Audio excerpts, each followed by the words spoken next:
সাবমেরিনের যে ভিডিওটা আমি আপনাদের সাথে শেয়ার করেছিলাম ওই দিনই কিন্তু আমরা জাপানের কুরে শহরটা খুব ভালোভাবে ঘুরে দেখেছি।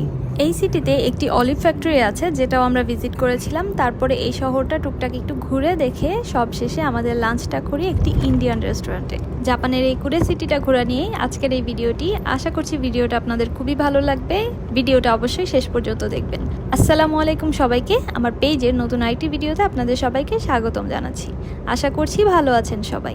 এই কুরে শহরটা ঘুরে দেখার পর আমার যেটা মনে হলো যে এইটা হয়তো খুব পুরাতন একটি সিটি, সেজন্যই সব জায়গায় খুব বেশি চাকচিক্য নেই, একটু পুরাতন পুরাতন ভাব।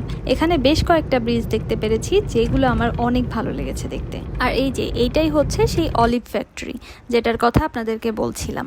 আপনারা কি জানেন যে অলিভ কিন্তু আসলে আমাদের দেশে যে জলপাইটা আছে সেইটা না, জলপাই দিয়ে কিন্তু অ্যাকচুয়াল অলিভ অয়েল তৈরি হয় না। ফ্যাক্টরিটার সামনেই বেশ কিছু সেই অলিভের গাছ ছিল যেটা দিয়ে তারা অলিভ অয়েল তৈরি করে, কিন্তু আমি সেই গাছটার ক্লিপ নিতে ভুলে গিয়েছি।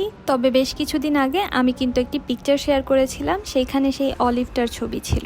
এখানে বেশ কয়েক ফ্লেভারের অলিভ অয়েলের স্যাম্পল ছিল যেগুলো টেস্ট করে আপনি আপনার পছন্দেরটা নিতে পারবেন। এরপরেই আমরা চলে যাই লাঞ্চ করতে একটি ইন্ডিয়ান রেস্টুরেন্টে। বাট জিনিসটা একটু উইয়ার্ড যে এটা হচ্ছে একটি ইন্ডিয়ান রেস্টুরেন্ট, বাট এর মালিক এবং এমপ্লয়ি সবাই হচ্ছে নেপালি। মূলত এটা হচ্ছে একটি বিজনেস স্ট্র্যাটেজি, কারণ এইখানে ইন্ডিয়ানদের তুলনামূলক সবাই অনেক বেশি চেনে। এজন্য অনেক সময় নেপালিরা আবার অনেক সময় বাঙালিরাও কিন্তু তাদের রেস্টুরেন্ট ইন্ডিয়ান নাম দিয়ে চালায়, কিন্তু দেখা যায় কি সেখানকার মালিক থাকে বাঙালি অথবা নেপালি।